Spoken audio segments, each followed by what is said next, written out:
Čítanie zo svätého Evanjelia podľa Matúša.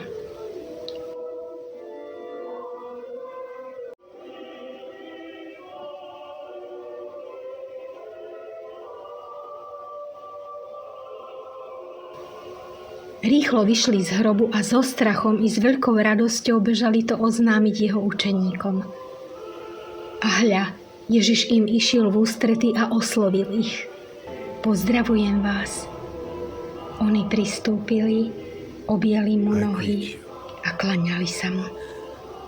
Tu im Ježiš povedal: Nebojte sa, choďte, oznámte mojim bratom, aby šli do Galilei, tam ma uvidia. Keď odišli, prišli do mesta niektorí zo stráže a oznámili veľkňazom všetko, čo sa stalo. Tí sa zišli so staršími, poradili sa a dali vojakom veľa peňazí so slovami: Tak vravte, v noci prišli jeho učeníci a kým sme my spali, oni ho ukradli. A keby sa to dopočul vladár, my ho uchlácholíme a postaráme sa, aby sa vám nič nestalo. Oni vzali peniaze a urobili tak, ako ich poučili. A toto sa hovorí medzi Židmi až do dnešného dňa.